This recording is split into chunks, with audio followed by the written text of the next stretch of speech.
Can you talk about your case at all? I mean, I've gotten some emails from people wanting to download the paperwork. I got that one document showing the dismissal from Karl, but that's not enough.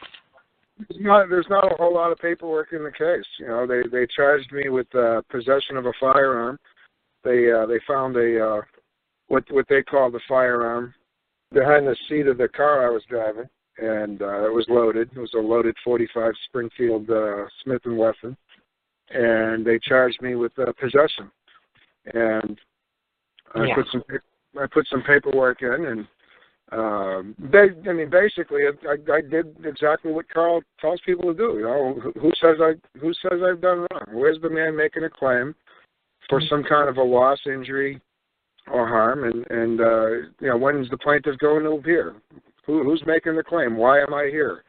And that's it. I wouldn't budge from that. And I went to a bail hearing, and they set bail. And that's, you know, at the bail hearing, I talked with the man who was acting as a judge, and I told him, you know, man to man, I want to talk to you man to man. And he said, that's fine, as long as the prosecutor's here. And I said, okay, well, man to man, I'm letting you know that the man, Scott, who's investigating this case, tells me that there is no man making a claim against me for causing any harm, injury, or loss, so I require the case discharged.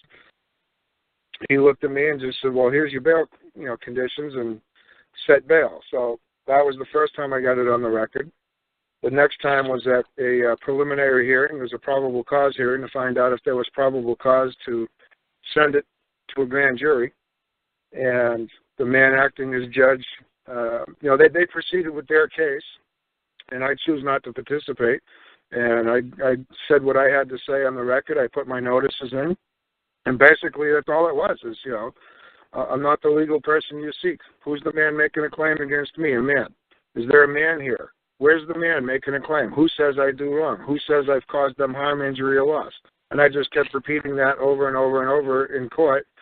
The man acting as judge, you know, Bob or Frank or whatever his name was, he made a determination that there was probable cause and sent it over to the prosecutor's office, the county prosecutor, to present it to the grand jury.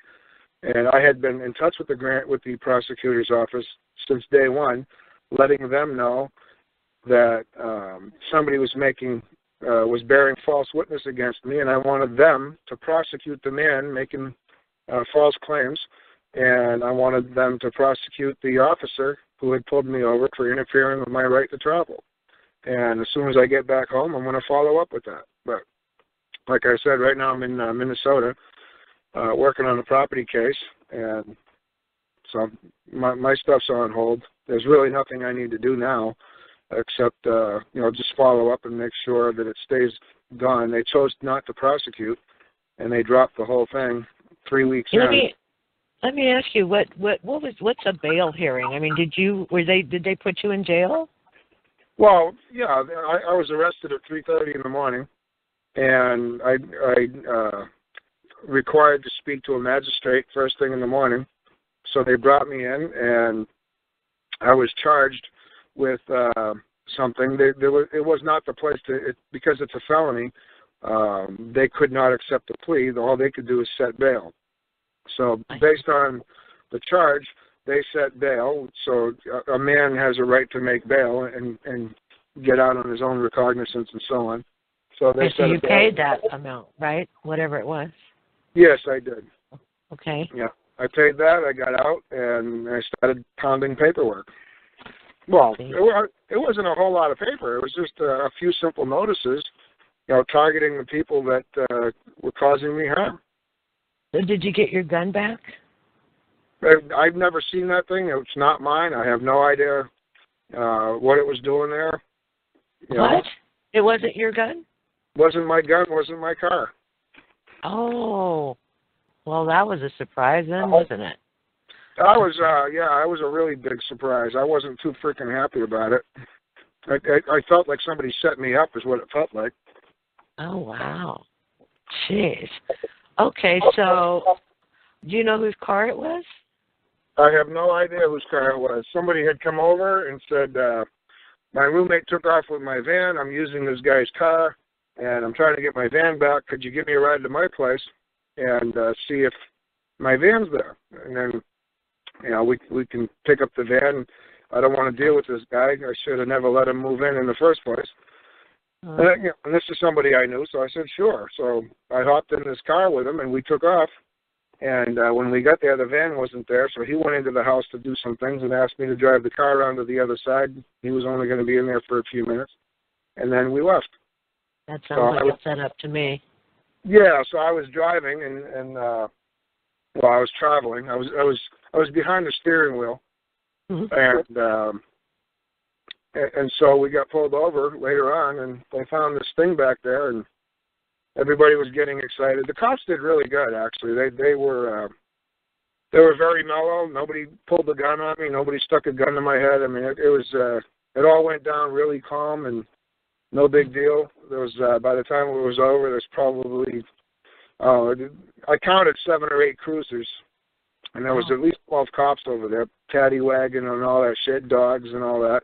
But everybody was calm. Everybody was cool, and they thanked me for being a gentleman, and it was nice. Nobody panicked, nobody freaked out.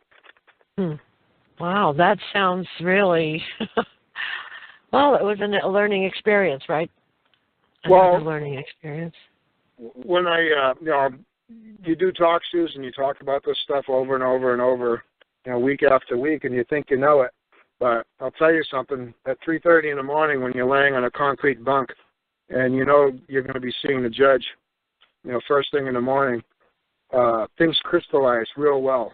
All of a sudden, you take those 20 or 30 things that you think you're going to say and you narrow them down to the 1 or 2 things that really matter, because there is nothing else that really matters. Is there a man making a claim of harm, injury, or loss against me? Yes or no? And that's it. So, looking back on the whole scenario, is there anything you would have done differently? Not a damn thing. That's wonderful that you got that clarity. Oh yeah. It's amazing how that happens, isn't it? Yeah. Well, you think of all these different things, and I got into court, and they were talking about bail, and the man asked me if I had anything to say about it. And they said, well, I'd like to say something man to man. And he says, what's that? I said, I require pen, paper, and ink to answer the court properly. And he says, well, I don't need an answer from you. I'm just giving you a chance to say something. And I said, well, man to man, I'm telling you that man says that the man, Scott, who's investigating this, tells me that there was no man making a claim against me. And that's it. That's the bottom line. The statutes, the codes, the ordinances, those are just a group of elected officials who have an opinion about how things should be done for the efficiency of government, for the good administration of government. And in New Hampshire, where I live, the New Hampshire Constitution, which created that government, specifically says, in Article 38, that the legislature and the judiciary are bound to the Constitution to create laws and enforce those laws which are necessary for the good administration of government. Those things aren't created to control men. The reason that we need the statutes and things to be set up and to be available, or to be out there, like the building codes, for instance. The building codes came out in the 1800s. The 1900s, and they were set up because as the townships were being set up, people didn't want their money wasted, so they created building codes for these towns, for the government buildings, for the town buildings, to be set up properly and built correctly, because there was no oversight. When you build your own house, you make sure it's done right because you're the one spending the money. But when you have community buildings put up or common buildings put up, then who's going to oversee that stuff? And that's the purpose of statutes. It's for the good administration of government. But the government's role has always been, if you look at the Declaration of Independence, it's stated right there at the beginning. The government is instituted to secure rights. And those rights include life, liberty, property, pursuit of happiness, all these things. So if there's no man making a claim against me, then the government is not protecting somebody's rights or securing somebody's rights. which means they're acting rogue. So there's either a man or a woman making a claim against me, or they're acting for the good administration of government. It's one or the other. And if I'm not part of the government, then that's obviously not what they're doing. Right. Wow. That's great. It was a learning experience. Well, it's all stuff I already knew, but to have it all, focus in that 2 or 3 hours to really, zero in and get into my head and get, basically it burned away all the stuff that I thought was important. Well, I'm glad you got it. You asked for it to be discharged, but they dismissed it. Well, they didn't dismiss it and they didn't discharge it. The prosecutor chose not to prosecute. So they know it's called null prosecute. I saw that nolo process. You said. Yeah, Carl's calling. Hold on just a second. All right. Hey, what's going on, man? Carl said you were going to be on. Yeah. Did Angela start the call yet? Yeah, she started the call about 20 minutes ago and asking me about my kids. Oh, okay. I unmuted you also, Carl, so we can hear you. Oh, okay. Well, what did she ask you so far, Jeff? Just talking about what happened, what the charges were, how what kind of paperwork I put in, just the process that I went through. Yeah. Well, I guess you got it right. Well, they know process. They chose not to process. Only 3 weeks after they charged me. Well, they never actually charged me. There's a heavy duty. There's a heavy duty buzz coming in there. Yeah. Still on the road, Carl? Yeah. You want me to mute you out, Carl, or do you want to be on, or what? Yeah, like I said, I wanted to try to get Gus on the same time that I was on, just because I didn't want to have to repeat everything that Gus just said. So I honestly don't know what Gus said. He ran down what had happened with his case. Yeah, but I'm saying I don't want to say something that he didn't want me to say. I don't want to say that how he got arrested. I don't know if he mentioned it. You know what I'm saying? Okay. Yeah, I pretty much mentioned everything. I was charged with possession of a firearm, and that carries a felony penalty. And when I went to the bail hearing, they were asking, if I had something to say about the bail conditions, and I told them that there's no man making a claim against me. The man investigating, the man Scott, who's investigating the case, told me so. He said there is no man making a claim of any kind of harm, injury, or loss. So I required the case discharged. And then the following week, I went for a probable cause hearing. And at the probable cause hearing, the officer testified. That's how I found out what they had found in the back of the car. He went and described it on the stand, but I didn't engage. I didn't question him. He was kind of pissed off, actually.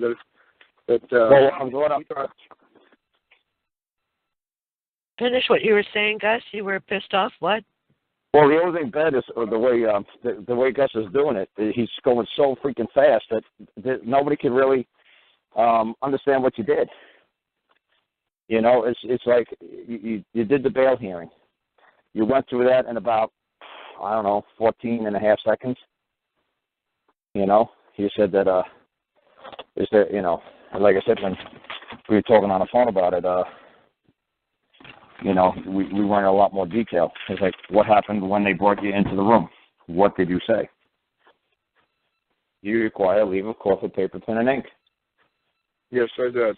But what I'm saying is, Steve, this is what I'm saying. You're telling the story so fast. I don't know if you're in a rush or like people need to hear. Angela's got 5 freaking hours. People need to hear exactly what you did right and what you did wrong. Not just it was a tremendous victory and you're done. Yeah. How did you do it? Where was the pitfalls? Where was the missteps? What did you do right? What did you do wrong? You see what I'm saying? So you got to just slow it down. This is what I was trying to say to Angela. Just chill out and wait for me to get here so I can talk to Gus. I really don't need somebody to say to Gus, what happened, because he'll just give you the version in 3.7 seconds. It's like, well, wait a second. We got all freaking night. Ain't no freaking hurry. Just take your time and tell the people, like, what happened when you went for the bail hearing. You know, you came out. I don't know if you came out in an orange jumpsuit. I don't know how they brought you out. You know, just tell people what's it like when you go to get charged with something like this. What's the process? You got arrested on a Saturday night or a Sunday or a Monday or something? Yeah, it was Mother's Day. It was 3 a.m. at the end of Mother's Day. Okay, so it was a Sunday or Monday morning? Yeah, Monday morning. Monday morning, all right. So it was a Monday morning. And they did the fingerprints and all that other good stuff? Oh, yeah, they brought me down to the station, and they booked me in, took my name, all my information. And yeah, when they pulled you over, they were very, very nice to you. They didn't draw their guns or scare the shit out of you? They were very polite. They were really, really cool, actually. So it's not like this horror stuff that everybody says on Angela's show. The cops will arrest you for having the taillight out. They'll pull you over and they'll arrest you and beat you up and pull a gun on you because you ain't got a taillight, like that other guy said last week. These guys are really nice. Well, it depends on the cops. They're not all nice. I'm just asking Gus. You see what I'm saying? I'm trying to tone everybody down. I'm not an inflammatory guy. I'm not trying to get people to hate everybody. I'm trying to get you guys to understand that these cops are decent people. You know, they're your brothers, they're your relatives. They're not evil bastards. The Baltimore cops are doing a great job right now by just answering dispatch calls. Thank God. So like I said, I just wanted to get you guys to understand that these cops weren't, going for Gus because Gus has got a show or Gus is outspoken.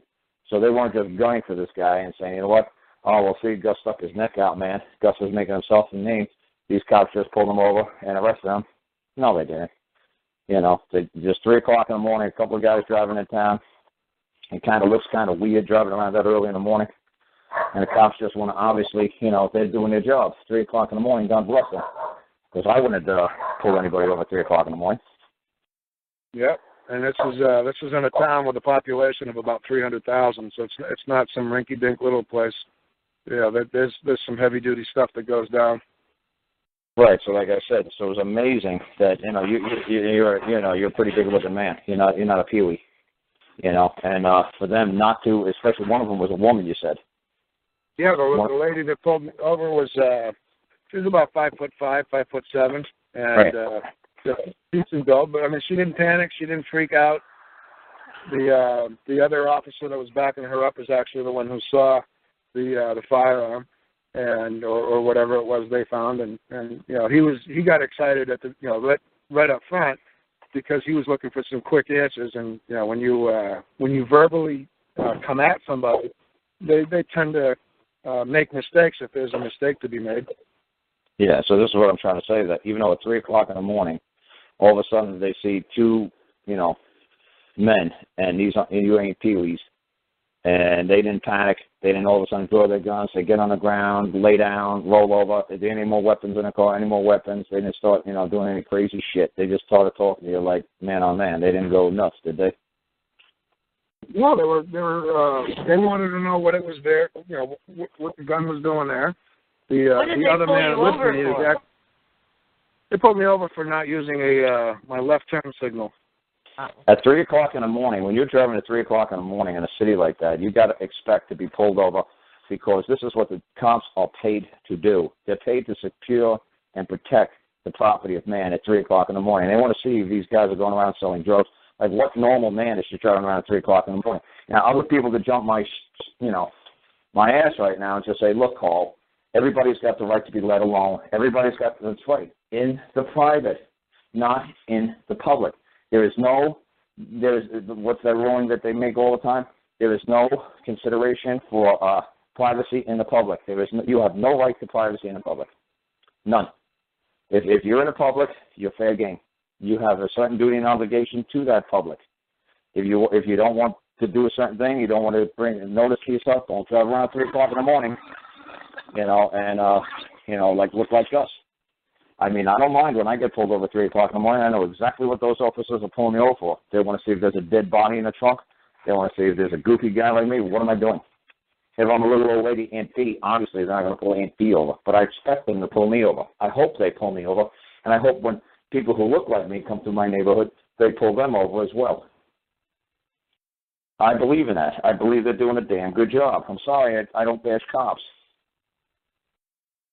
Yeah, and this was, this was one street off the main drag in Manchester, New Hampshire. So this wasn't, 8 blocks out of downtown. This was right downtown on at the intersection of 2 major roads. And it's a real bad area, some of those sections down there. They're really old, run-down sections of New Hampshire. I mean, I've been through some of the neighborhoods where Gus took me, and some of them are rough. So if this guy's driving around in a rough neighborhood at 3 o'clock in the morning, well, gee, guess what? He's not going shopping. He's not going out for a hamburger. What is he cruising for some action? What's going on? So like I said, all I'm trying to establish is that Gus was treated extremely politely, but in a very intense situation, because if there's 1 gun in the car, there could be 2 guns in the car. If I saw 1 gun, I probably would have drew my weapon on him so fast his head would have spun. I said, don't you even blink. If you got 1, you got 2. I'm not taking my chances. I'm going to go home tonight. I'm going to predict that you've got 2 weapons. You got 1 gun, you got another gun. Somebody's got the other gun. And I'm going to protect my ass. And Gus said that the people didn't jump him and throw him on the ground and do all kinds of crazy stuff. I said, wow, those cops have, up there in New Hampshire, man, that's nice. That's all right. It's like, that's amazing. And Gus did say a lot of nice things to me, over the couple of weeks about how professional the cops were and how they didn't treat him like a criminal. And even though he's an ex-felon, they could have just said, look, you know better, you're an ex-felon. You're going to go right to jail for this. No get out of jail free, nothing. It's a one-way ticket for an ex-felon when he gets stopped and he's got a handgun. Everybody in this country knows the price an ex-felon pays for having a handgun in his possession. He's strict right to jail. So, okay, so then that was like a Monday morning at 3 o'clock in the morning. Then what was the next thing that happened, Gus? Well, they searched the car and they wanted to know what I knew about the gun. I didn't know squat about it, so we had that discussion.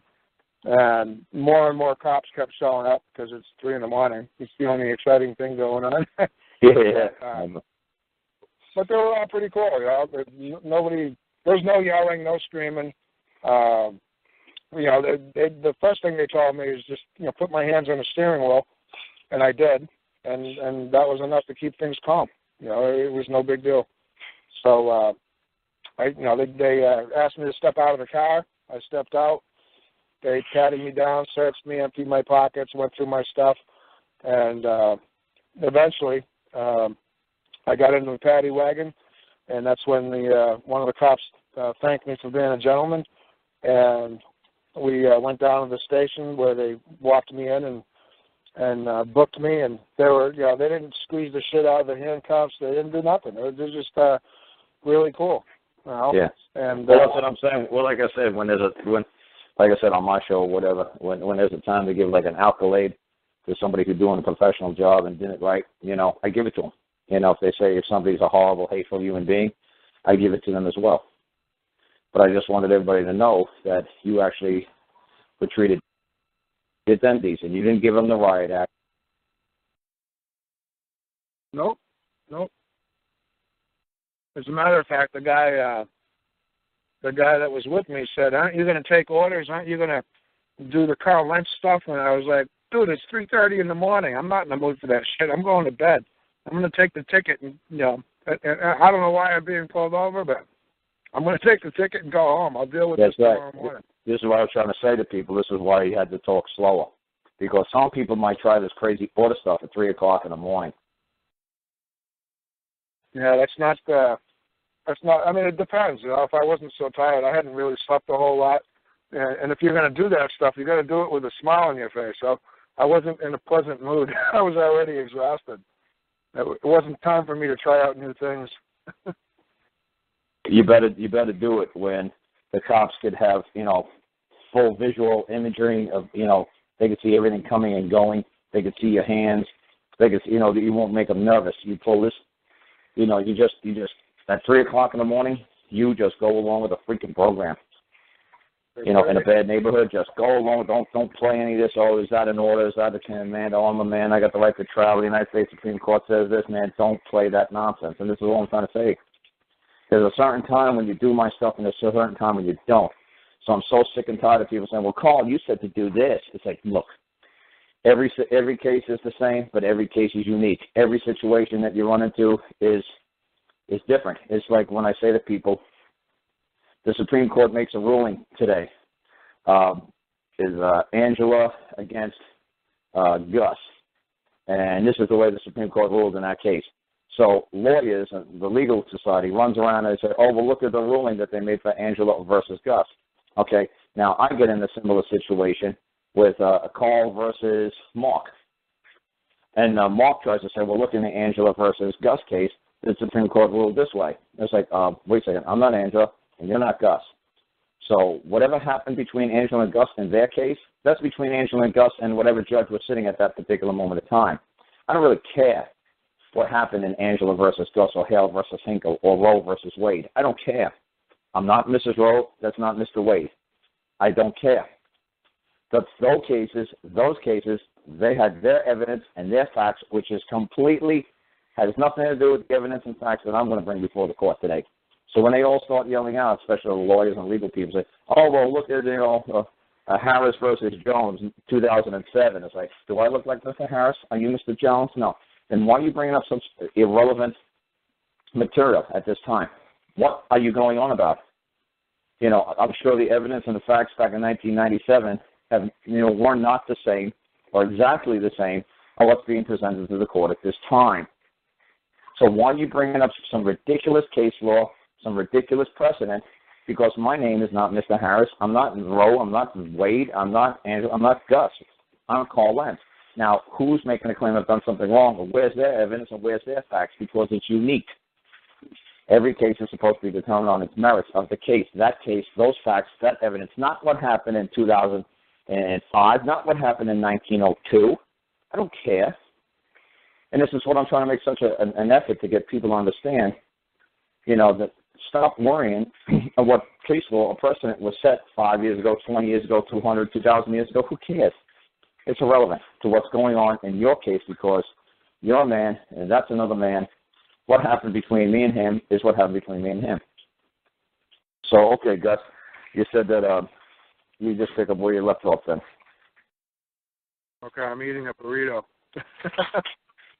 Damn. Yeah. Okay, I'm trying to remember where you were at, man. You're saying that you were in a paddy wagon, they treated you really nice, and he said, thank you for acting like a gentleman. And then what happened? You went through the process. Well, yeah, I went through the booking process, which is where they take your name, make sure they have your correct information, and fingerprint you and go through that, that whole booking process. And then they asked me if I wanted to speak to a bail commissioner or if I wanted to speak to a magistrate, what was my preference. And I told them that I required to speak to a magistrate as soon as possible. And then they put me in a cell, and they woke me up a few hours later. So you wanted to go for a magistrate, and what happened there? Yeah, went to a magistrate for a bail hearing, and the prosecutor read the charges in my past history, my criminal record, and told the judge because of my history, because of the charges against me, they wanted a $5,000 surety or surety bond or cash, and the judge asked me what I had to say about that, and if I wanted to say anything about that, and I told him I required paper, pen, and ink for leave of court so that I can properly answer the court, and he said, I'm not looking for an answer. I'm just going to give you an opportunity to say something if you have anything to say. And I said, well, I'd like to say something to you man to man. And he says, you can do that as long as the prosecutor's present. I said, all right, well, man to man, I'm letting you know that Scott, the man who's investigating this case, tells me that no one is making a claim that I have caused them harm, injury, or loss, so I require this case discharged. And he says, all right. And then he gave the bail papers over to the lady who the I don't know if she's with the sheriff's department, but she's part of the security. And she walked me out back and told me to sign the paperwork, which I signed. Okay, let's just slow down here a second. Okay. So when you actually leave a court for paper, pen, and ink, what did the magistrate say? He says, I don't need an answer from you. Okay, and then remember what I said to you? It's like you say that's very good and well that you don't need an answer from me. I'm addressing this court. I am not addressing you. I am addressing the court. I would like to answer the court. Are you the court? And he'd be like, well, no, I'm just the magistrate. That's right. You're just one of the elements of this court. If we're in no hurry, unless was there somebody in line behind you that had to be processed? No, not that I'm aware of. Okay, well, like sometimes they bring in like a chain gang and they just, process it like 50 people. You could have just said, can I step to the side and can I have leave of court for let the next person go in front so I properly, put a proper, so I can address this court in a proper manner. I just want to address this court in a proper manner. I wish for, to address the court in paper, pen, and ink. I do not want any miscommunications. I don't want anybody to perceive that I said something, in contempt. I just wish to place, I wish to address the court with paper, pen, and ink. Is that what you did, Gus? No, let me just finish that before you jump in. What I was trying to say is, if they try to tell you that at this time, that's not that, I'm not looking for an answer from you right now.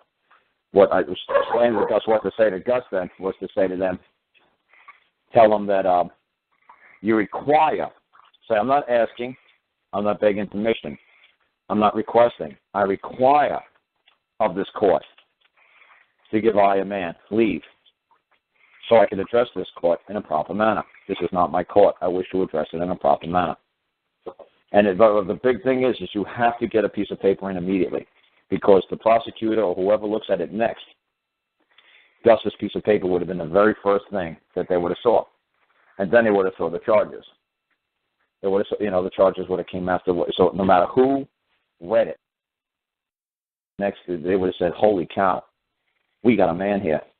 Holy cow, look at this piece of paper up here. This piece of paper says, I, a man, require of this court to bring a man or woman forward who's claimed to have done wrong. And that's it. And just submit that piece of paper and say to the judge, that's it. That's all you do. Say, yes, I just require of this court to bring any man or woman forward to make a claim I've done wrong. And the judge will say, okay, duly noted. I'll take it on advisement or whatever. And at least it's filed because you gave it to the judge and it's already filed. He's also a clerk. He's got to take whatever present you give him and he's got to put it in a file. So then the way, no matter who reads it next, they'll see that you immediately address the court. You didn't wait 6 months. You didn't wait to get a lawyer. You didn't wait a week or two. You immediately, as soon as they come at you, you got to come back at them because they're coming at you with a paper charge. They're coming at you with something, a statute. They're not coming at you with something, you see what I'm saying? They're coming at you with paper, pen, and ink. You have to fight them with paper, pen, and ink. They're not bringing a man into the courtroom to battle you. They're bringing paper, pen, and ink into the courtroom to battle you. So what you're doing is you're saying that this is a lovely battle that you want me to fight. You want me to fight a paper, pen, and ink battle. Okay, but you know what? With my paper, pen, and ink, I am going to convert this to man-on-man battle. I'm bringing it to, trial by combat. I don't have to do it by trial by ordeal. I'm going to take the man on, head on, one-on-one. So, bring the man forward or the woman forward who made the claim, I've done something wrong.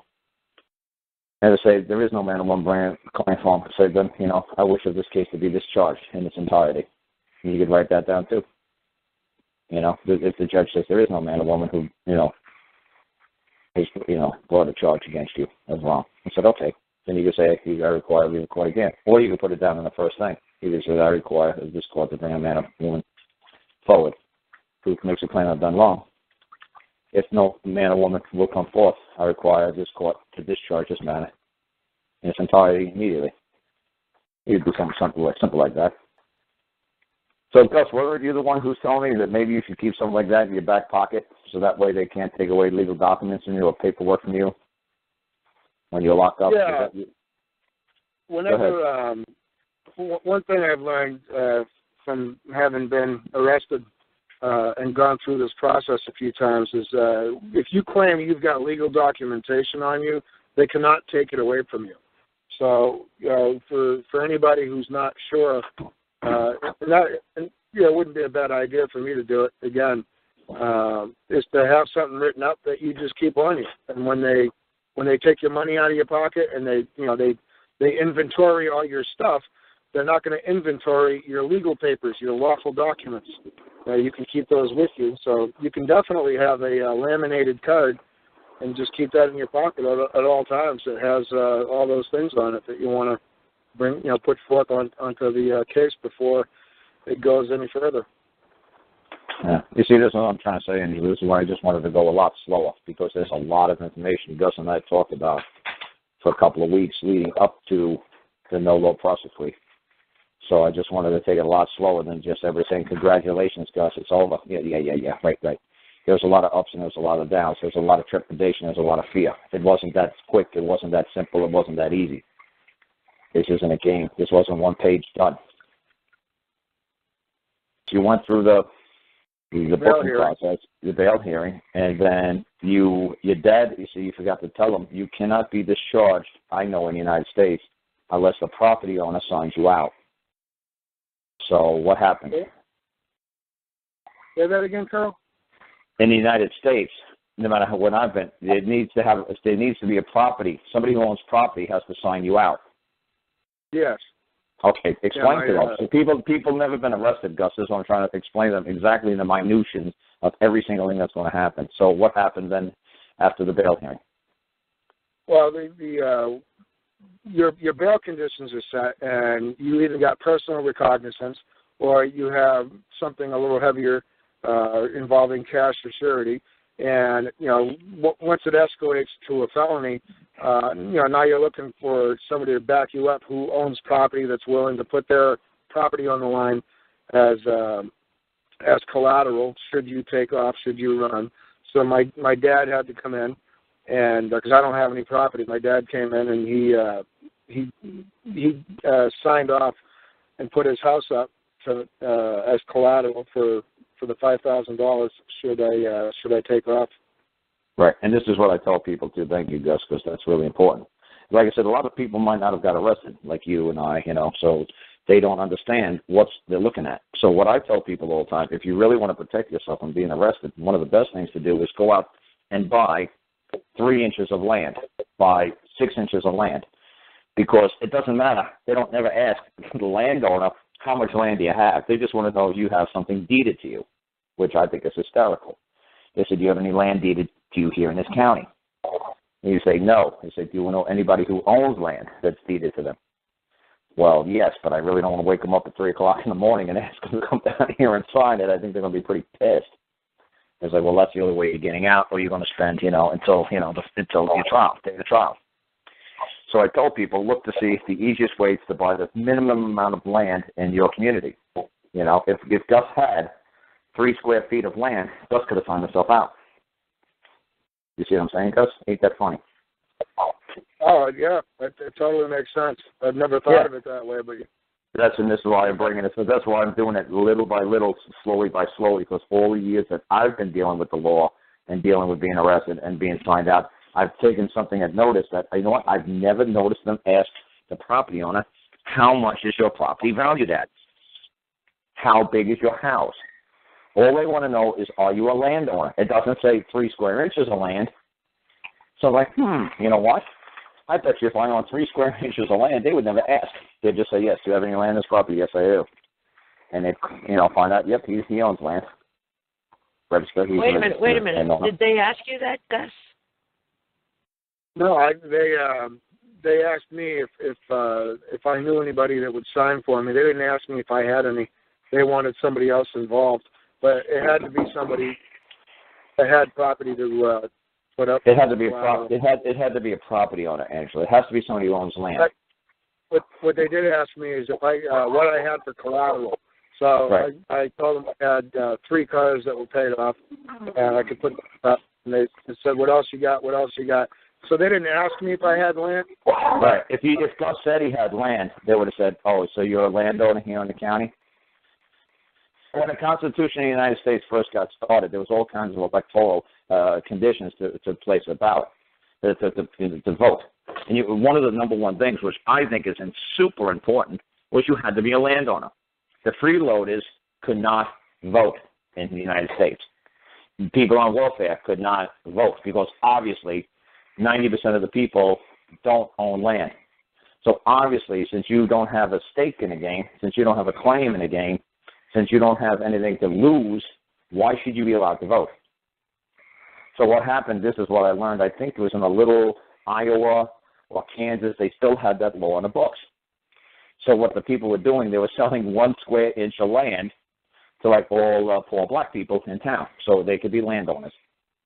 So then when I heard about that story, I said, well, wait a second. Maybe we could use this 1 square inch rule, just the mere fact that you're a landowner, to help you get out of jail. So instead of having to call up a relative at 3 o'clock in the morning, so they kept asking Gus, what else you own, what else you own, what else you own. He could say he owned the Hope Diamond. Honestly, they don't care. They're waiting for him to say he owned land. Because, like, you're attached to the county. You know, man and land are one. So they're thinking you're not a flight risk because you are established here. You got your roots here. This is where you're from. You're not going to leave it. People are never going to walk away from their land. That's the most, like, valuable thing that you can own is land. So that's what I'm just saying. I'm just trying to emphasize certain things about Gus's because I'll never get a chance to talk about stuff like this unless somebody else gets arrested and gets on your show. But at least Gus and I get along fine, and I can interrupt him, and he's not, going to get all upset. I'm interrupting every 5 seconds he's saying something. Okay, so your dad came down. He signed for you out. Yeah, the bail conditions were set on that Monday morning around 10 o'clock or so, and I was not allowed to make a phone call till about 10 o'clock that night. So I called my dad up. I told him what was going on, and he came down the next morning and signed me out. I had already met with a bail bondsman and had given her the information. So she had contacted my dad. I contacted my dad. So in the morning he came over, and I was out of there by noon on Tuesday morning. All right, that's good. And then, obviously, what happened next? You go home, and how soon did you start writing? How soon did you let me know? Do you remember? I think I took as soon as I turned my phone on, I took a picture of the charges against me and I sent them to you. So okay. It was probably that day. Okay, and so like I said, you basically started to get into gear immediately. You didn't wait around. You were going to go proactive pretty fast. Yeah, I think it was either Wednesday or Thursday. It was within a couple of days. I had notice in the court stating that that there was a bail hearing that the man had come forward to make a claim that I had stated such at the bail hearing, and that I did tell the man Bob. I think his name was Lawrence. I'm not sure what his name was, but I did tell Bob that there was no man making a claim and that I did require the case discharged, and yet it was not discharged. And I put some kind of notice in right away within the first couple of days. I had the probable cause hearing was the following Tuesday. So okay, but like I said, what I'm saying, you gave a notice, so that's good. So like I'm almost basically trying to say is you basically gave a simple 1 sentence, 2 sentence notice. What did your notice look like? Was it 50 lines? What was it? The notice was one. It was basically 2 or 3 sentences saying that there was a bail hearing on such and such a day. That I did appear. I did state that there was no man making a claim against me, and you did appear as a man. I appeared as a man, right? And that no man came forward to make it against me. Right. It was a basic, real basic notice. I mean, there was no. It didn't take. It probably took up a quarter of a page. Yeah. Okay. Like I said, I'm just trying to get people to understand that you don't have to explain what happened that night. You don't have to explain any of that. That was my friend's gun. It wasn't my gun. Yes, I was the driver. Yes, I was in a vehicle. Yes, it was, you don't got to explain them. And they already got all that from the police report. All you basically saying is, look, I appeared in court that morning as a man. I asked the court if there's any man present and make a claim I've done wrong. No man appeared. I require you to discharge this case immediately or bring a man forth immediately. Either, one of two options. Either you bring that man and make the claim immediately, within the next 72 hours, or discharge this case in its entirety. I mean, none of that 72-hour stuff was in there, but you know what I'm saying. You kind of had an idea. You were doing okay. Yeah, it was real basic. And then before the probable cause hearing, I put in 2 other notices. One notice that there was a man bearing false witness against me, and another notice that the lady that had pulled me over was interfering with my right to travel, and that I required, I think actually there was a third notice that I put in, restating that no man had come forward, and that I required a man to come forward at that hearing on that day. I believe it was the 19th maybe. I think it was on the 19th they went to court, and that I required a man to show up on the 19th to make a claim, or that this case should be discharged, or that I required it discharged. Yeah. So okay. I think it was the only thing different that I would have done that you did is I would have never put in a claim that the woman interfered in my right to travel, because to me she's doing her job, and I'd say this woman who was acting as a police officer did her job and did it quite well, and I appreciate what she did. She treated me with utter respect, and she was a perfect perfect lady, at all times, but that still does not negate the fact that they took me and they incarcerated, for a claim that does not exist. Well, one of the reason I had put that in there is when I looked up the statute on the felony charge, there was an element to it because it involved a motor vehicle, and anything within reach of the man or woman driving the car is considered constructive possession. Okay, that's a little bit different than I do. I would never look at the statute to try to use that as my defense. I would put it in a 4-corner bracket, and I'd say I was transporting my property from point A to point B. And not only do I believe there's nothing wrong in doing that, I believe that there's a statute that maintains that if I'm in a motorized vehicle, blah, blah, blah, blah, blah. But I would do that in the 4-corner bracket. Yep. You see what I'm saying? I would not go, because, okay, the big thing is when you answer them in Latin, when you answer them in legalese, when you answer them in Chinese, you're under their jurisdiction. Yeah, but I didn't use any part of the statute. All I said was, all I did notice that my right to travel was interfered with, and if that had not, I didn't go on to explain anything. I just made the statement. And but to me, I don't have a right to travel. My rights are unlimited. You see, I don't use a word like travel. It's like when I say to people all the time, when they say the judge is just messing with you, because the word travel, if you go back to the etymology of the word, might mean absolutely nothing about taking your property from point A to point B. It might have to do with some sort of taxation process. Travel might mean all kinds of convoluted nonsense. So that the legal society, decides. It's like when they say, the judge tries to say so, like they did with Jesse and Jonathan. And they said, well, we don't like calling it a property. We want you to call it a child. And Jesse said, okay, the judge was so nice to me, Carl. They gave us lemonade. We actually changed it to child. And it's like, you crazy bimbo. I said, I told you the word is property. Leave it to property. Let it lie the way I presented it to the court. I said, a child is a crown that you wear on top of your head. So when you go to court and say, I'm looking for my child, it's like, well, you look for a crown on top of your head. Oh, somebody stole my child. Oh, that lady over there robbed me of my child. What, you had a crown on top of your head? They're using these words like, say, well, if somebody stole my kid, well, you're looking for a baby goat. What do you mean your kid? Oh, you mean your child? You mean the crown on my head? No. I'm talking about my effing property.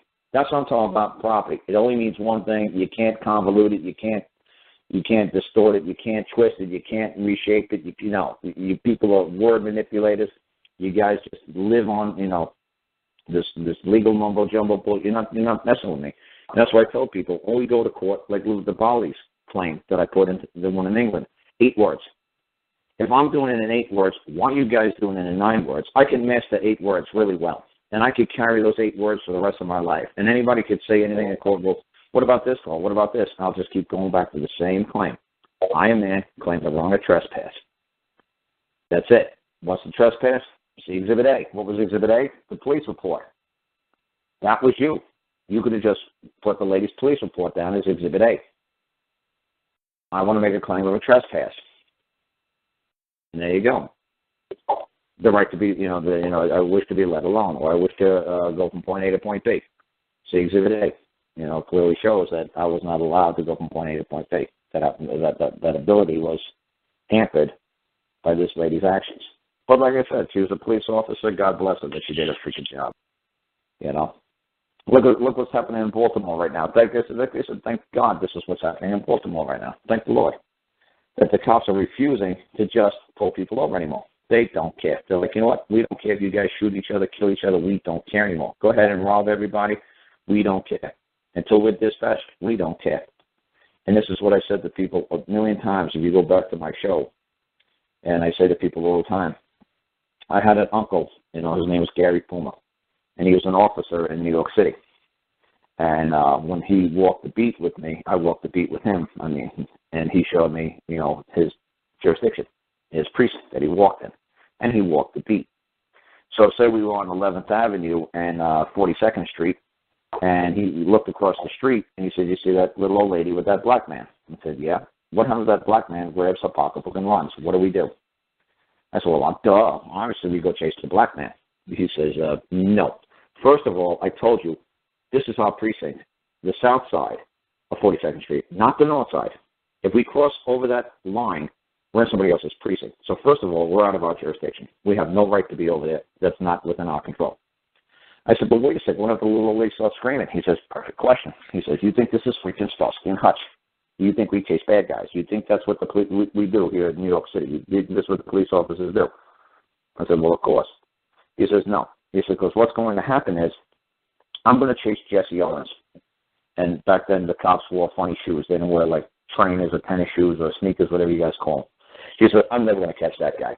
That guy is going to blister down 42nd Street, 8th Avenue. I'm going to be exhausted.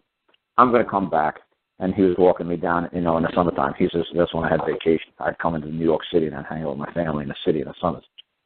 He said, I'm going to come back down 42nd Street, huffing and puffing, wheezing, and, the captain's going to be here, the shift commander's going to be down here, and the jewelry store that was standing right here in front of us right now called got robbed. And then they're going to say, where were you? Why were you all the way down 42nd Street? Where were you? Were you going humping the whores? What were you doing? No. Then why are you all sweaty? Why are you all out of breath? No. I was chasing this black guy who robbed the little old lady. Where's the little old lady? Well, she was right here a couple of minutes ago. Oh, really? Where's she now? Did you have an affidavit? Did she file a police report? Were you dispatched? And he said he'd have to say no. He says, you know what's going to happen, Carl? He says they're gonna bust me. They're gonna bust me down. He says they're gonna keep breaking me down until I just wait until I'm dispatched. He said the little old lady could have been part of the burglary. That she was she was supposed to know when I was going to come around the corner. I come around the corner at 12 o'clock every day. She was going to get robbed in front of this jewelry store. Black guy was going to run, and I was going to chase him. And then all his buddies and all her buddies were going to come in and rob the store because I'm out of my position. He says, I don't know how to explain this to you. We don't act until we're dispatched. He says, because the only thing it is just being bad news. He says, we can't win. In New York City back in the 70s, late 60s, the police could not win. They could do nothing right without being charged with discrimination, being called a racist. Their life was holy hell. So they said, you know what? We're not getting involved. When you need us, call us. When you need us, file an affidavit. So if you ever watch the old Barney Miller TV shows, that's basically what is the little old ladies would come in all the time. It's like, why won't anybody do anything? It's like, nope, we have to file out a form and triplicates, and then you got to take it downstairs and process it. They're like, wait a second, all I want to do is report my pocketbook got stolen. And they look at a stack, it's like 6 feet high. Yeah, well, when we get through that stack, we'll start working on your case. Okay? And so that's what the Baltimore cops are starting to do now. They're saying, you know what? 6 cops are sitting in jail right now because some guy decided to not wear a seatbelt in the paddy wagon. Maybe the paddy wagon guy drove a little fast. Who knows? But for some reason, the guy broke his neck because the guy was bouncing all around the back of the patio. Now 6 cops are sitting in jail. And the lady who, that black lady, the chief of police or whatever she is down there, tried to make these 6 cops look like they're animals. But she gave out a memo a day or two earlier saying, do whatever is in your power. Do whatever is necessary to secure that street corner. Bust the people down. Do whatever you got to do to stop that drug trafficking trade going on down there. Do whatever in your power that you possess to clean up that area. So they were just doing what she told them to do. And then once they did it and somebody got hurt, all of a sudden she says, oh, no. They should have never done that. They were way out of bounds. They should have never, been stopping people, checking to see if they had a knife on them. It's like, wait a second, lady, you just gave us a memo a couple of days ago, told us to stop everybody and break everybody down there and do whatever we have, in our power to do to make that area secure. So the cops have realized, you know what? We're just going to move when we're dispatched. You know what? We're not going to do a damn thing until somebody files a report, and then we're going to play it to the letter of the law. So you're either going to have communities that, the police are going to stop you at 3 o'clock in the morning and search your vehicle, or you're going to have, where everybody's just going to start cruising the streets at 3 o'clock in the morning, start shooting them up and say, oh, do you hear gunfire? No, it sounds like my uncle say, nope, it sounds like rain. And that's what my uncle said to me. He says, what happened if this lady was, and this black guy, same scenario, what happened if all of a sudden they stop and start having sex? What do we do? He said, well, you go over there and pull the black guy off the white lady. He says, no, because that's probably her boyfriend, and she's got this bucket thing to-do list before she dies that she always wanted to have sex with some black guy on 42nd Street. And next thing you know, you're pulling the black guy off of her, and she's pulling out a handgun and blowing it out the back of your brains. He says, look, we don't get involved. I mean, they actually made a movie about that in the 1970s, how the people in New York City do not see anything. They don't get involved. They don't want, because they're going to become liable. It's like you see something, you're going to be a witness, you're going to be asked to testify in court. It's just not worth it. Just don't get involved. So that's what's going to start spreading, like in cities like Baltimore, it's apathy. The people just going to stop caring. And like I said, you think it's bad that the cop stops you at 3 o'clock in the morning? Oh, go live in a city like I did. It was a lot of fun for a kid to live in a city where there's no law and order, where it's just total wide open 1970s stuff. Go watch like some shows from the 1970s and what New York City was like. What a little hellhole. But it was a lot of fun for a little devil like me to be running around New York City in the 1970s because anything went. It was wide open. The cops didn't care. They didn't stop anything until that Giuliani guy came in, and then he cleaned up New York City. Now it's Disneyland. But I remember when I was a kid, what a lot of fun, just living in a little crazy land like that. But everybody's scared shitless of being in New York City, once the sun went down. It was a zoo. Are we done with Gus's case? No, I just broke off into a tirade because we got time to kill, and I really ain't got much to talk about. Well, we've got 6 people in line waiting to ask questions. We've got Native Americans. Yeah, but like I said, they're going to ask me questions, and like I said, that's the really good thing about me being the host or whatever, guest or whatever, is I just wanted to explain what was happening to Gus. And the cops treated him good. The prosecutor treated him all right. So Gus went to a preliminary hearing whether or not he should be indicted before the grand jury. And Gus put a couple of notices in before he went to that hearing. So go ahead, Gus, you can pick it up. Well, at the probable cause hearing, the officer that had seen the gun testified to what he saw, and the judge asked me if I had anything to ask the officer, and I didn't answer him. I waited an extra 3 or 4 seconds, and I looked at at Bob and said, is there a man here that's making a claim against me of harm, injury, or loss? Have I caused a man harm, injury, or loss? And he looked at me and said, I can't give you, he said, sorry, sir, but I cannot give you legal advice. So I said, well, is the plaintiff going to appear? Is the plaintiff here today? And he said, I'm sorry, sir, I cannot give you legal advice. And I said, well, is this a court of record? And he says, well, we are recording, so yes, this is a court of record. And I actually started laughing. I said, you realize a court of record proceeds under common law, correct? And I should have given him the opportunity to answer that question, but I kept on talking and seeking the plaintiff, seeking the man who was making an accusation against Well, him. you were nervous. You were nervous. It makes sense. Yeah, but that was a huge mistake. I really wish I would have waited to him on that one. Of course, you could have just said, I'm not giving you legal advice. I said, sir, I don't, I'm not, if you believe you have a legal person before you, you're in error. The only thing that you have before you is a man. There is no legal person. There is no defendant before you. What you're witnessing is a man. And I'm calling you out. I'm addressing you as a man. I am not addressing you as the prosecutor. I'm addressing you as a man. Yes, and I did say that. I told him that I was a man in common law at all times, that I evoked common law, and I required for the man who was making a claim against me to come forward. Yeah, that's good. And what did they say? Was it say duly noted or anything? Did anybody make any mention of it, or did he just look away? Nothing came out of his mouth except he just kept repeating, I can't give you legal advice. Yeah. Right, but then you don't know how to say to him. It's like, say to him, all you had to do is look at it and say, legal advice. So are you making a claim that you are a legal person? And he would have said, yes. And you say, what legal person, do you appear to be?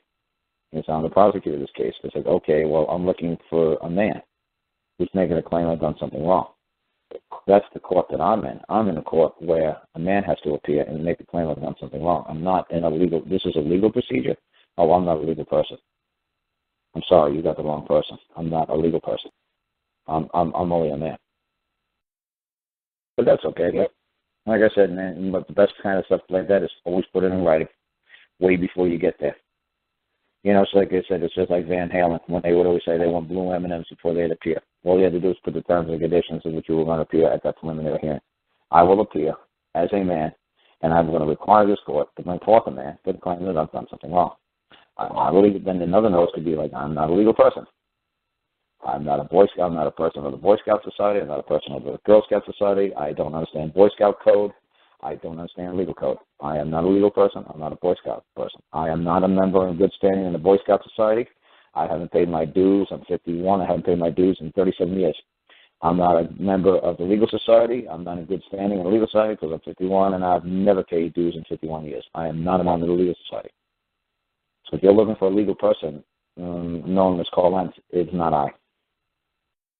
Well, that was that third notice that I couldn't remember what was on it. That's what was on it. The notice said that I am a man, but yeah, I am a man before this court, without representation, without title, an idiot to legalese and to the customs of a legal society, and I am only here to answer any claims against me. Okay, that's about 3 or 4 notices that should have been. That third one should have been broken down into 6. Wow. It should have been 4, 5, 6. One should have explained that it gave notice that you're not an idiot, that you are an idiot illegally. Sorry about that. The next one should have been that you're a man. The next one should have been this. Everything has got to be an itemized bill. The bill's got to be standalone.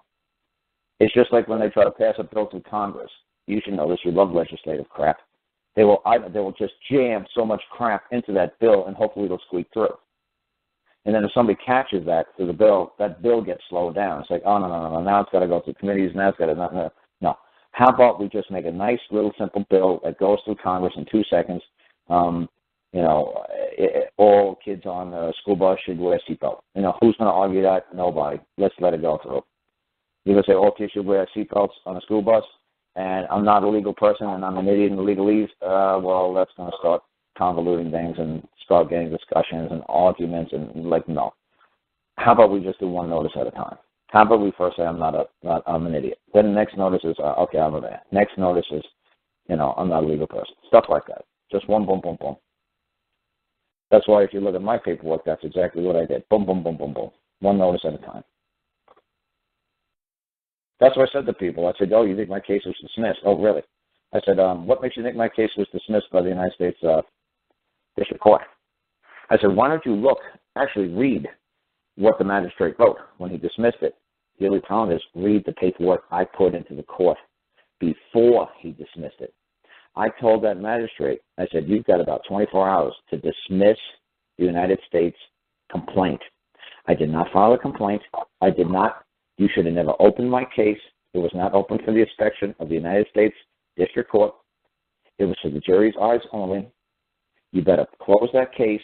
You better dismiss the case, and you better pull the United States District Court out of my case immediately, or I'm going to hold you personally liable for trespass on my case. He dismissed my case in the lightning speed. The next morning I woke up, it was dismissed. I said, thank God. And everybody says, well, look, Carl, your case was dismissed. Read the paperwork that I put in the day before it was dismissed. Read what I wrote to the magistrate that he better dismiss. He better pull the United States District Court out of my case. It's not their case. It's my case. It's my suit that I'm going to try on before the jury, not before a magistrate, not before a judge. I'm going to try on my case. It's going to be opened. It's to be sealed until I bring it into the court and I present it to the jury. Nobody, no clerk, no judge, no magistrate better tamper with my case. They better not trespass it. I don't want to hear your opinion on my case. I don't want to hear nothing. This case is to go before by a trial by jury only. So you better get your fingers out of it. You better tell the clerks to keep their fingers out of it. You better keep your opinions to yourself, and you better pull the United States District Court out of it, because I am not submitting it to the United States District Court. It is the Lentz Court that happens to be occupying that public courthouse at this time under federal rules, not United States District Court rules. There's a difference between being under federal rules and United States District Court rules. Huge difference. So just with that little thing I wrote to them, next thing you know, the U.S. Marshals are looking for me. And when I explained to the U.S. Marshal, thank God they had a one who went through law school, and he said, this is brilliant. This is unbelievable what you did. This is just like genius. He says, holy cow, this is so simple, it's scary. I said, yeah, this is why they're so scared. He said, yes, because your claim looks ridiculous. It's like full of minds. This is, when you show us like C-Spot Run, it's like, me Tarzan, you Jane steal bone, give back bone. It's like, this sounds like, this is so benign. Yes, unless you're a judge, unless you're a magistrate, and you know exactly what I wrote. I am bringing the wrath of man, God, down upon his public servants, upon my creation. They work for me. So it's like, wow. And then he finally started to understand. So thank God, like I said, that's why I don't give don't bash police all the time, don't bash the U.S. Marshal Service, because I've ran into a lot of good cops. My uncle was a great cop. This U.S. Marshal down here was great, a U.S. Marshal, and he said that, please call, that you're getting children back from parents, that's fine, but can you do something with little ladies in foreclosures because they can't pay their hospital bills or their husband died and they're in debt? We got to throw little ladies out of their farmhouses out here, and it breaks our hearts. Can you help little ladies? I said, look, all I want to do is help women and children. I don't want to help little ladies. I already got a family. I got too much on my plate. Please don't burden me with helping people with credit cards or foreclosures, or I just don't want to deal with it. I said, look, if I can make some time to try to figure out how to keep people in their homes, I'll make some time. But honestly, I just want to help people get back their property, get back their kids.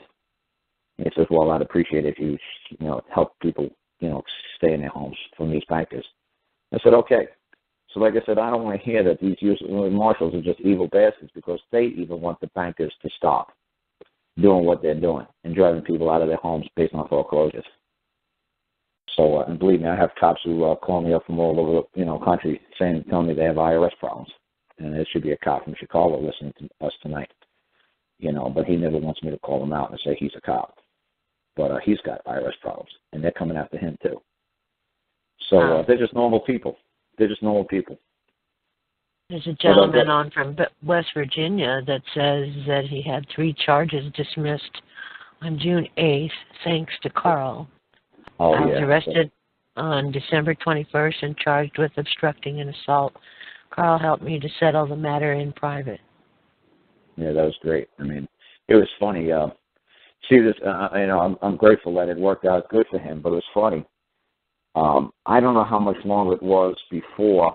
I wish you guys, when you guys get a win or a victory doing like my stuff, you guys write to me immediately, or send me the paperwork immediately. Gus did, and I think Gus, as soon as he got the no low prosecute, I think Gus took a picture and sent it out immediately. But let's finish with Gus though. Okay, Gus. So you went to this preliminary hearing to whether or not you were going to be indicted, and the judge did what? The judge bound it over to Superior Court for the county prosecutor to take over the case. Okay. And then so I had written up a letter to Bob, the man acting as judge, requiring to know what findings of facts and conclusions of law he based his determination on for finding probable cause. And when I went to file that letter, I went to the court to give it to his clerk. And when I got there, they told me the case was bound over and that he would never see it. So I told him I wanted it put into the case anyway.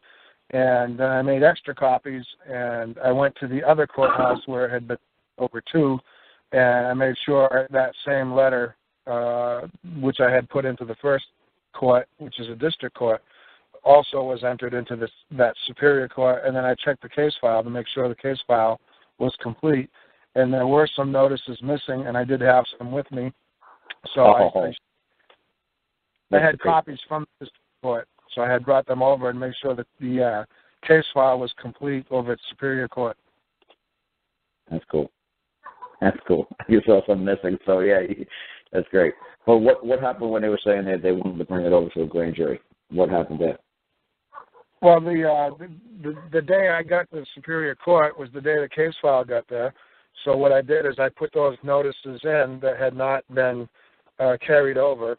And then I took a copy of those and I brought them over to the prosecutor's office, the county prosecutor's office, with a handwritten letter to the prosecutor that I had written that day, letting the prosecutor know that I required to speak with him about the harm that this case was causing me, and I wanted to meet face to face. So I brought that letter over to him, and I wanted. The letter also said that I wanted to speak with him about presenting my case to the grand jury against the man who was bearing false witness against me. And there was a few other things in there, but it also said that the letter and the notices and everything was going to be courtesy copied over to the grand jury foreman. And I never had a chance to get back and do that. I got a letter in the mail the next, I think it was 2 days later, where they had no problem. Okay, Gus, so what was funny is that I remember that what we left off was you were going to be indicted by the grand jury. And we were talking about it, and we said we are going to go talk to the grand jury because you started reading me the Riot Act about how grand juries are to convene. Remember? Yes, we had talked about the grand juries. And I said to you, what did I say to you about the grand jury? Do you remember? Find out what rules they acted under, whether it was legislative rules, if it was statutory law, what was it constitutional grand jury? Was it a legal grand jury? Was it a statutory grand jury? Was it a common law grand jury? Was it a constitutional grand jury? Just because you have a jury, is like, is it a maritime, commercial? How are they moving this grand jury? Under what procedures? Under what rules? So you were getting ready to go find out this from the foreman of the grand jury, or you were going to try to talk to at least the receptionist or something.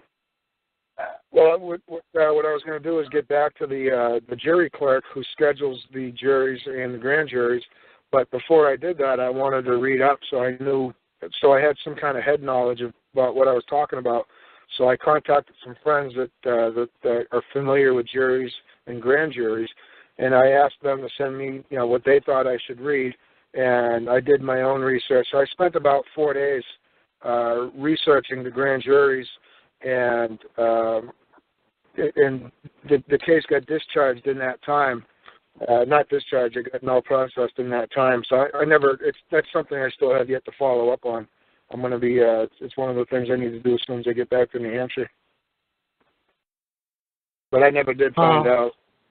Well, all I'm saying, I'm glad that I was not hoping that this was going to drag on for Gus, but I would have loved it for this drag on for Gus because I really wanted to get into the grand jury, with Gus, because I knew he was competent enough to really just I could act through him, I could say, well, now Gus, let's try this. Now Gus, try that. Now let's try this. Now let's try that, because I always wanted somebody competent enough to try it out with, let's see if this works, and like I said, when I filed that lawsuit in the United States District Court, like that, when I filed in federal court, I just did that on a day on one of the shows. Somebody said to me, well, Carl, can you show us how to file a federal suit? And it's not a United States civil rights complaint. I said, oh, absolutely. I said, I'm not really ready to move my suit yet, but you know what? I could file it, and you know what? I could pursue it, or my children could pursue it, my grandchildren could pursue it. You know what?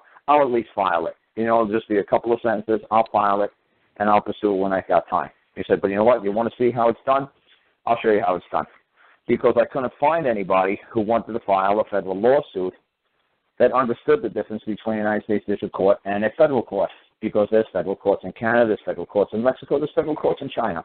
There's a difference between a federal court and a United States District Court. It's not the freaking same. And I got so tired of trying to help people file things into federal court instead of United States court. I said, you know what? I am going to do it myself. I am going to show you people how to file it. They're going to try to convert it over into United States District Court. They're going to try to take control over it, and they're going to try to stylize it as a complaint. And you're going to see how I'm going to jump all over their behinds and say, you better keep your fingers off of my claim. You better not convert it to a complaint. I'll forgive you of your trespass if you pull it out immediately, if you keep away from my claim immediately. I have a claim for gold. Don't convert it to tin or silver. You leave my claim there as gold.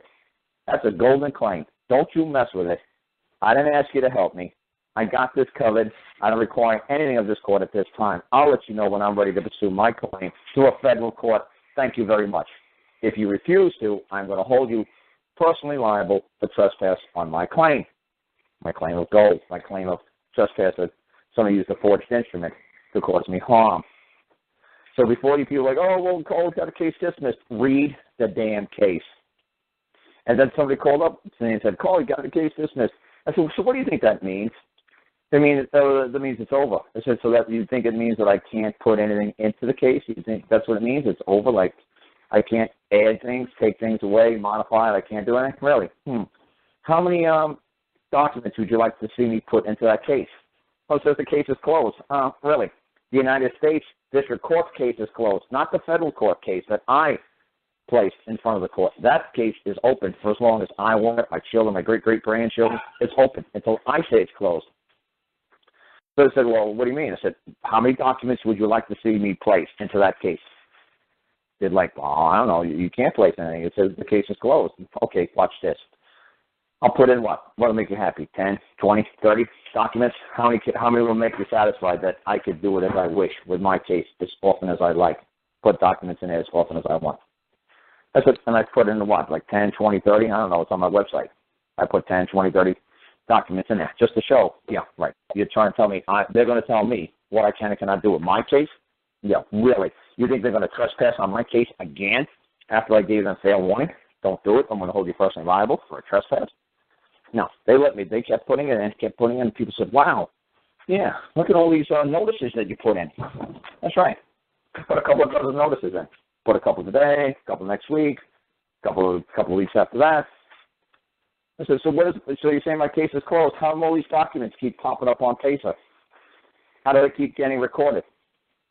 Well, gee, I don't know. It says case closed. Well, that means what to you? Well, it must mean something to you people, because you must think that you can't continue pursuing the case. Huh? Is that what you're saying? Yeah. Well, you can. It's your case. You paid the fee. You tell them when it's closed, not them. It's your case. You tell them when you're going to take your letter, and I want to send it to China. Well, no, I want to send it to India. No. Reroute it to Tripoli. No. Reroute it to Bangladesh. No, reroute it to Burma. Now, it's my damn case. It's my suit in that case, and I'll transfer it, and I'll move it any damn time I want, any place I want. I paid for it. You know, so it's like I said, it might be a little hard for people to understand, but that's why I was hoping we would work with Gus, because he was going to be sent down to the grand jury for an indictment. So it's like, oh, this is great. We finally get a grand jury case. This is wonderful. Let's go ask the jury foreman if it's going to be a legal grand jury or a common law grand jury or based on statute or a constitutional grand jury. What is it based on? What's it premised upon? What are the procedures in which the rules are going to act upon? Let's see. And well, I was hoping it was going to be like a legal grand jury. It's like, oh, good, I'm not a legal person. You have no authority, no jurisdiction over legal, because I'm not a legal person. I only got the name my mom gave me. I don't have a legal name. You don't have a legal name? No, I don't have a legal name. What do you mean? I don't have a Boy Scout name. My name is in Big Running Foot Little Beaver. I don't have a Boy Scout name. I don't have a legal name. I just have the name the mama gave me. The only thing you got in your life is your good name. So I'm not giving it away. Well, what's your name? You mean the name my mama gave me? You mean like that apple pie my mama gave me? You want me to give you my mama's apple pie? I ain't giving you my mama's apple pie either. That's mine. That's my property. I'm not giving you anything. You're going to give me fair and just compensation. Then I'll give it to you. What's in it for me? See, I'm from New York. What's in it for me? You want something from me? Okay. You want my name? Good. What's in it for me? Yep. Good stuff, Carl. Carl? Still there? Yeah, sorry about that. I'm sorry about that. I was just walking around. I don't know what part I left it off at, but you said good stuff, Carl. And I just said I'm on a roll. I don't know if you heard me say that. Oh. No, I'm on a roll, man, because you're on, and I wanted to get this done once and for all, talking to people who have gun charges on them, stuff like that.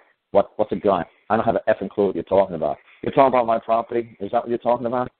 Yeah, I don't know. And like so many people try to say like that, the Rod Class guy, oh, well, gun, firearm, there's a bazooka that has a 50 cal. Look, I don't care how the legal world defines their terms. I don't care.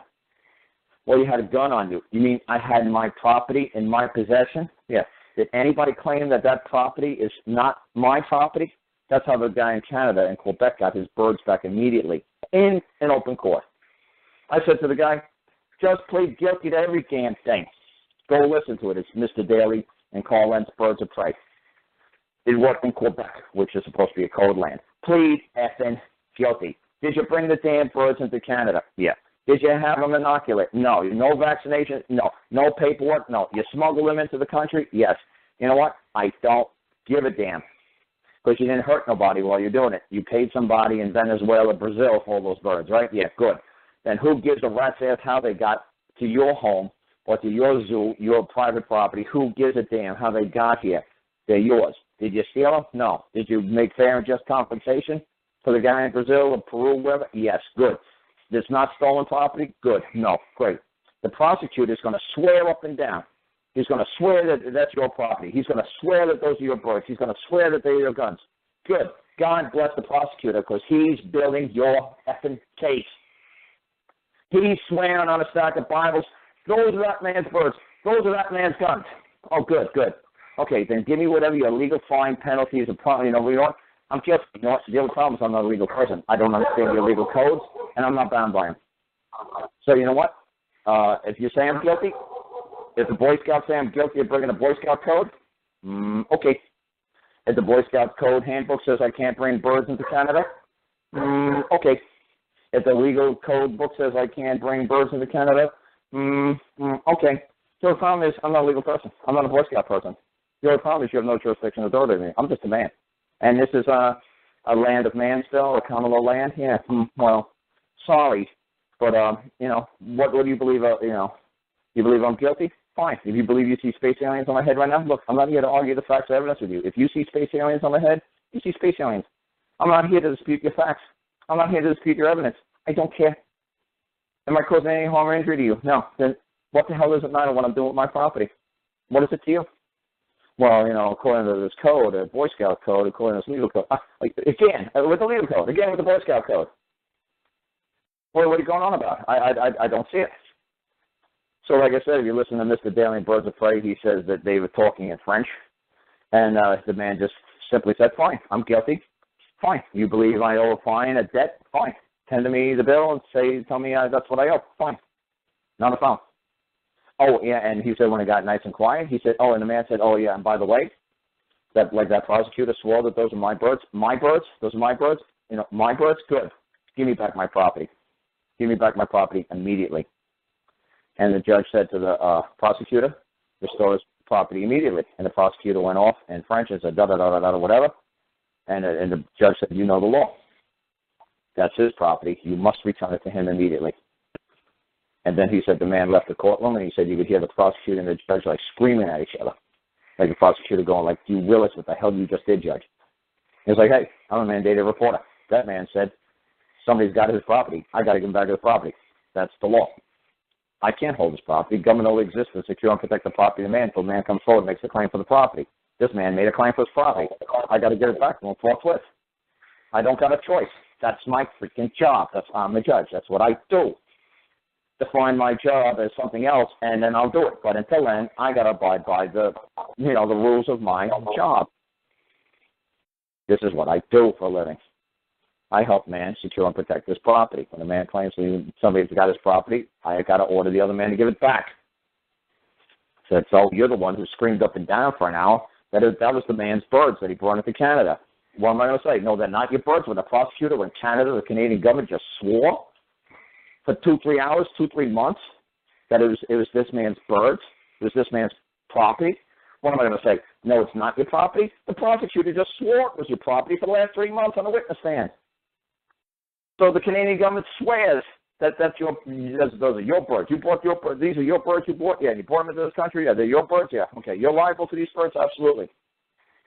There you go. Didn't the prosecutor just swear for a half an hour that those are my birds? Yeah. Now give me back my property. There you go. You have to give them back. You don't believe me? Go listen to Mr. Daly versus Birds of Prey. Mr. Daly is a multi-millionaire. He has the biggest zoo in Canada.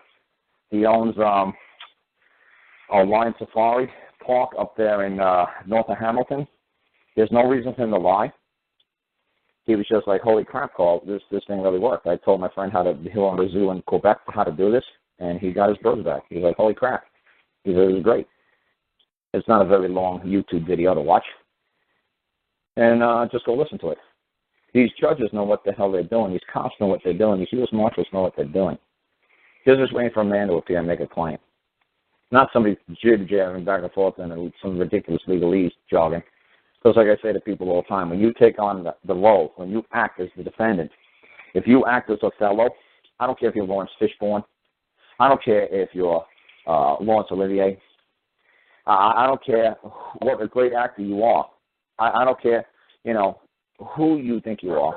If you take on a title, if you take on and you act of the status of that of Othello, Othello's going to die in the end. I don't care who you think you are. I don't care what a great actor you are. I don't care what a great performer you think you are in the courtroom. I don't give a damn what lines you know. You're the defendant, you lose. That's your title that you took, you lose. You better have your claim before that court at the same time that they're moving their complaint against you, because claims always trump complaints. If you got a claim ticket that you got a hat, you walk to the hat checkout girl in the restaurant. At 7 o'clock, you check your hat. You got the claim ticket. 8 o'clock, you leave. You give her the claim ticket. Boom, she gives you a hat instantly because you got the claim. You got the claim ticket. That's just boom. You got the claim. You're done. You get in the restaurant at 7 o'clock. 8 o'clock, you got to leave. You lose your damn claim ticket. You lose it. Now you got to say to the lady, "Oh, that's my hat over there." "Oh, really?" "Well, how do we know it's yours?" "Well, I say it's mine." "Oh, okay. Well, you know what? You don't have, we're going to have to wait until 3 o'clock in the morning until all the hats leave. And if that's the very last hat standing, we'll give it back to you. You can complain all you want, buddy. Here's a complaint form. File a complaint. But guess what? There's not a damn thing that's going to happen until 3 o'clock in the morning. You ain't getting no hat because you don't have a claim. The claim is always going to trump a complaint.